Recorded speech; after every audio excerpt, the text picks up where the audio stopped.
the National Trust, you're probably more used to drawing rooms than the diary room, but that could change this weekend when, for the first time, visitors are allowed inside the famous, or infamous, Big Brother house. Enda Brady's been along.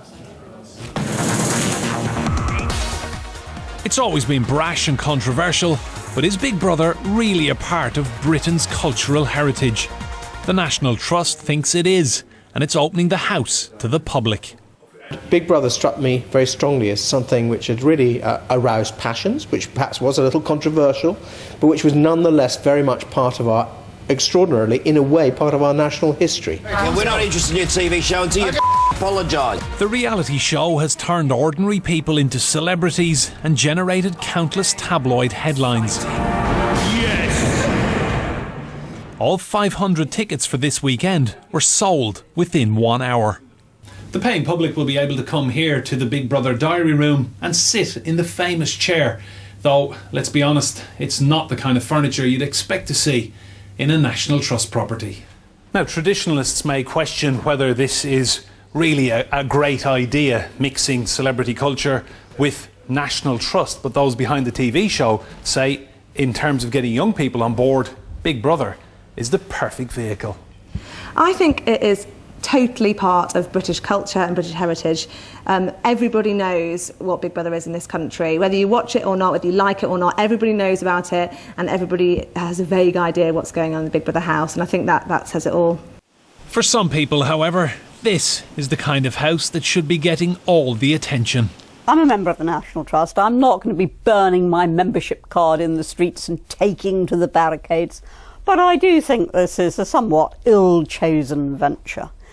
I do understand the Trust's view that they want to appeal to a slightly more modern audience, that they don't just want old folk traipsing around stately homes all the time, they want something fresh. For those who have a ticket, this is a chance to see a property that very few people ever get inside.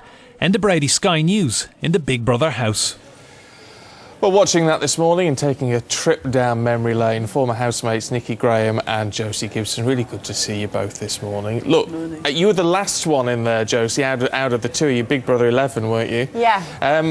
Look, what do you think about this? I mean, do you look at that house, even though it changes every year, do you look at it and think, yeah, happy memories, it's what people should be going to visit? I think it's fantastic because it raises awareness for the National Trust, and it is a part of history, but it is a television set.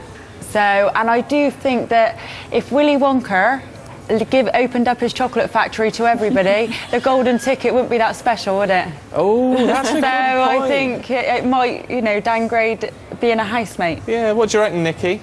Well, I just think Big Brother's one of the most talked about houses in Britain, and, like, millions of people tune in to watch it, and that's like just under the amount of people that visited the Tower of London this year, in a whole year. So it's like, it's such a popular part of our country that I think it's a great idea. But do you agree with the point that it sort of downgrades the mysteriousness of it, really? If you open it up to everyone, no one will watch it now because everybody knows what it's like to be inside the Big Brother house. No, I don't think so, because there's different characters every year and different things that go on every year, and it's a great way to get a younger audience interested in the National Trust as well. No, that's true. You see, I'm a bit of a cynic with all of this. I sort of agree with what Anne Willicombe was saying, but in that sense, I mean, do you think, and Josie as well, I mean, do you think it is just a PR exercise for the National Trust, but one that will work?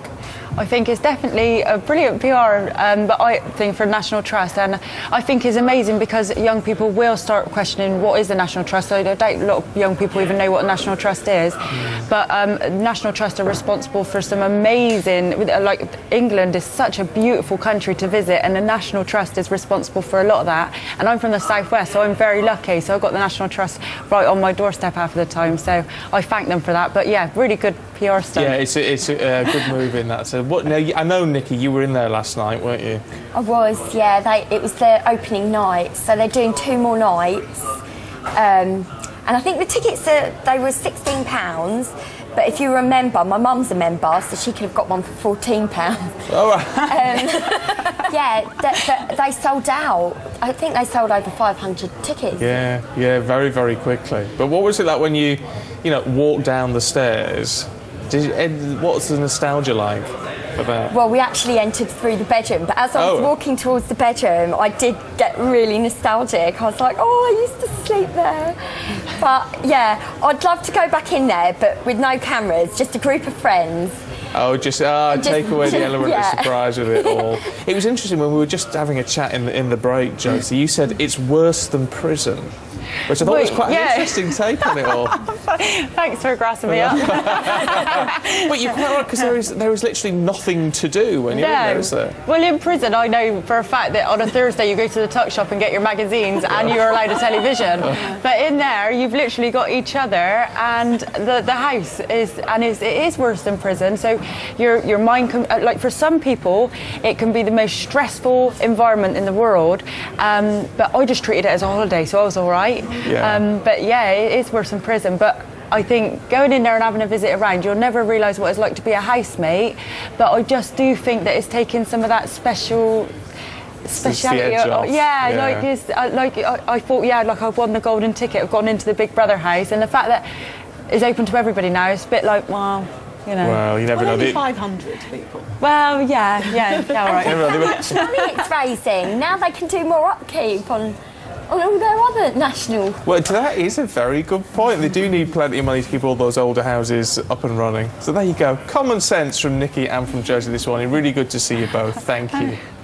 Let's get a quick check on the world of cycling this morning, Kate. Any common sense going to be prevailing there today? Well, who knows? It's a big day for cycling. The next president of the sport's governing body is going to be decided later today. The incumbent at the International